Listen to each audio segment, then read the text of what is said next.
I seen a sphinx breathing, standing next to heathens, devoured by seething locusts, ejected from the zenith. The body parts of God, Mother Earth received a penis, like Zeus to Venus, Osiris to Isis. When wired to polarities, you couldn't splice this. Original right knowledge, try to rewrite this. You're forced to speak in tongues, far and away your heritage from. Begin to absorb anything above and under the sun. A while back, someone had brought up a book to me called Why Darkness Matters, The Power of Melanin in the Brain. And it's by doctors Edward Bruce Bynum, Ann C. Brown, Richard D. King, and T. Owens Moore. And I told her that I had had the book, but I hadn't read it. And she told me she had tried to read it, but it was a little hard to follow, so she wanted me to read it and give her my thoughts on it. So I told her I'd read through it and get back to her this summer. When I said that, I meant like June, but it got a little delayed. But it's still summer. It's still August. So I finally got around to reading the book. I really only intended to just read a little bit of it to get the gist of it, but I ended up reading the whole book because there was a lot of surprisingly interesting things in it. For one thing, it was the part about the melanin. I learned a lot of stuff about melanin I didn't know. I didn't even know that there was melanin in the brain in the first place, first and foremost. So that was new to me right out of the gate.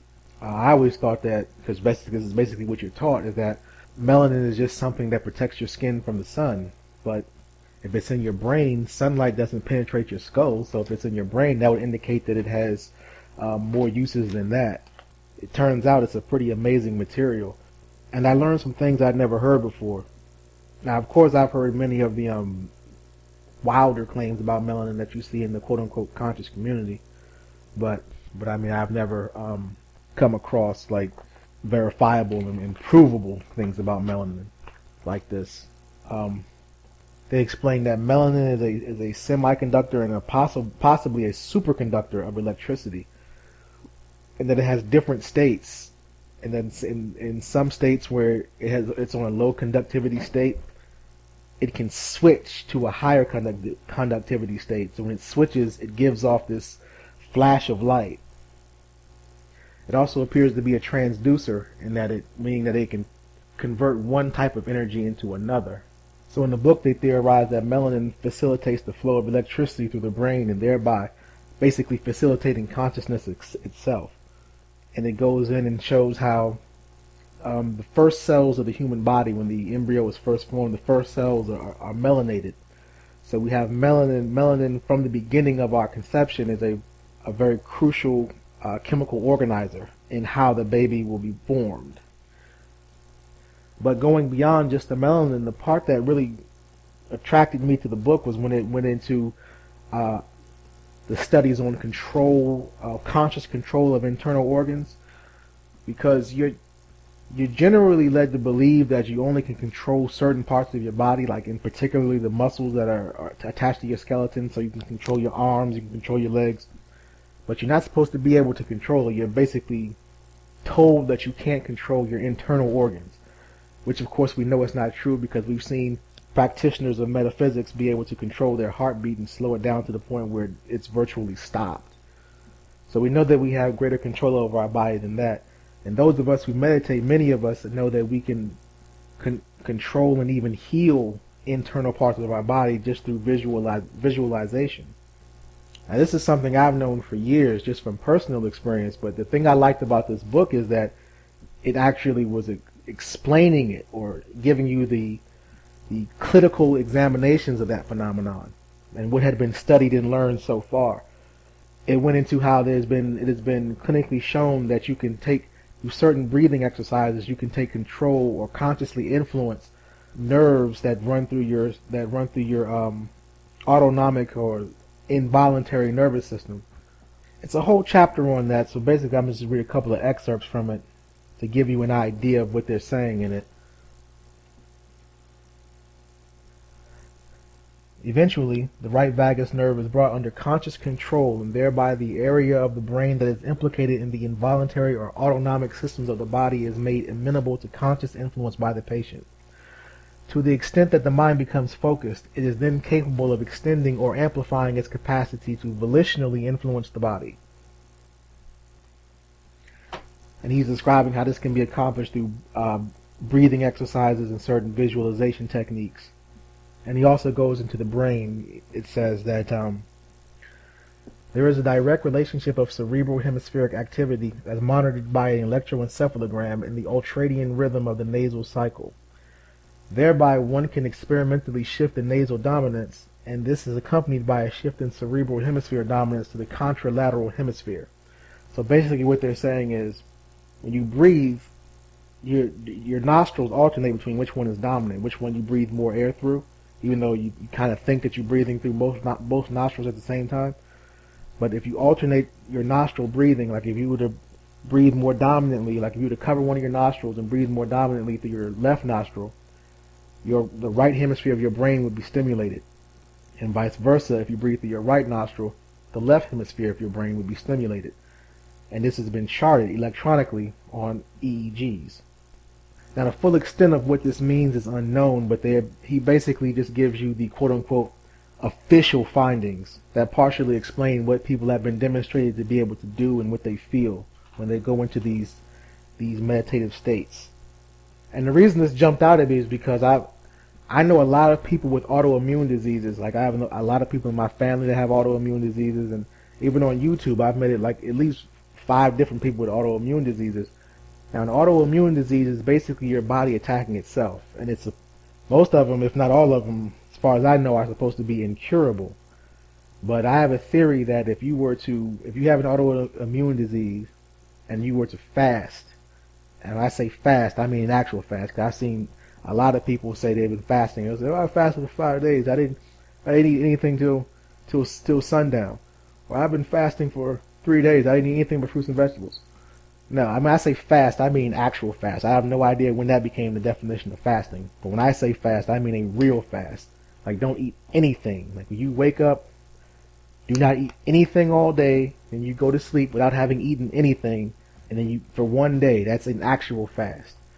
And I think if you were to fast for a few days, not necessarily in a row, but if you were to fast for a few days, let your body detoxify itself.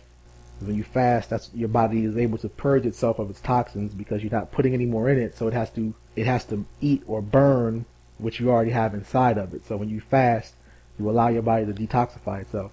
So if you were to fast and then meditate and do visualization exercises of what part of your body is affected by this autoimmune disease, and you visualize it to repair itself or to correct itself, and you were to take on a healthy, specialized diet, I think that theoretically, if it did not get rid of your autoimmune disease, it would lessen the effects of it. Now, I don't have an autoimmune disease, so I've never been able to try it, but that's been my theory. Because the control you truly have over your body is amazing if you learn it and take command of it. I remember reading this Harvard article a while back about scientists who were studying the meditation techniques of these Tibetan monks. Because these monks could just sit in the snow and meditate and be okay. They wouldn't be bothered by the cold. So they took these monks and they put them in this freezing cold room, and hooked them up so they could take their readings and everything. And so while they would go through their meditations, the monks were showing them that they weren't bothered by the cold. They were all right. But just to show the scientists how gangster they were, they took towels, dipped them in water, and in the cold room put these cold, wet towels over their shoulders and meditated with those towels over their shoulders.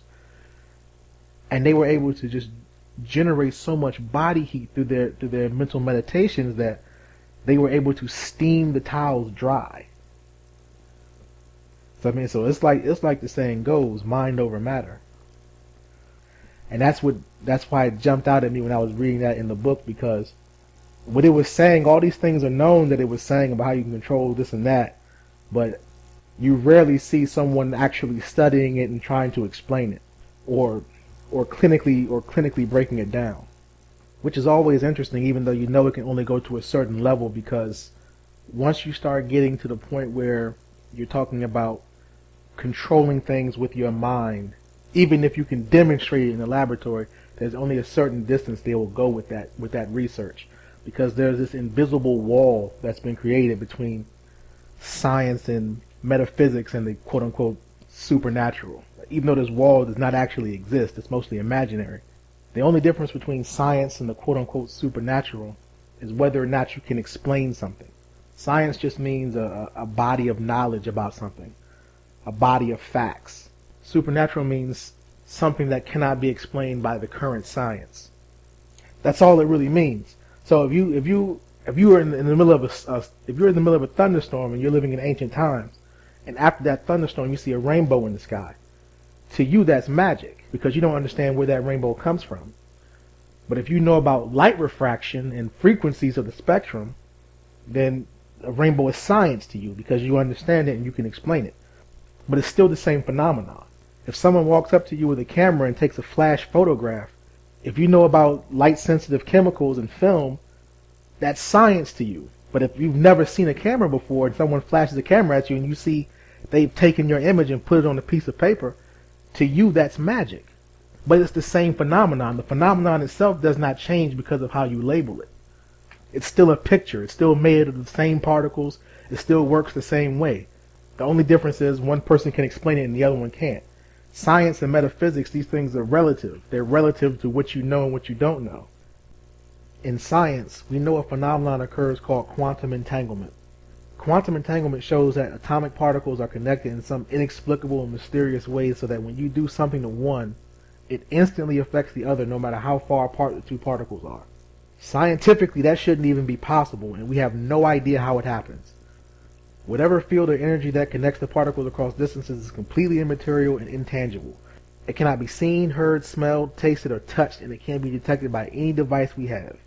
That's literally the definition of metaphysical. We can channel and manipulate energies whose origins are unknown and whose nature isn't fully understood. So by definition, it's supernatural. But whether you want to call it supernatural, metaphysical, or scientific, it's still there and it still does the same thing.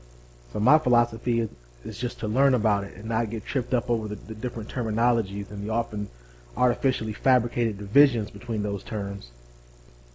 Like, being into the martial arts, I've always dealt with and studied chi energy. Chi, or some people call it ki, whatever you know it as. Chi is an energy you can raise and direct throughout your body, and no one really understands where it comes from, so it would be considered supernatural. Yet you can physically feel it and see the effects of it.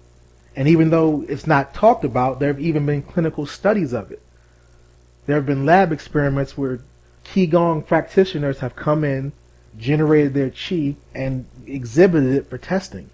And the practitioners showed that they could project it from their hands, and they could control its effects by, conscious exertion over it. Just by thinking it, they can direct it and control it and make it do certain things at will, on mental command, on conscious command.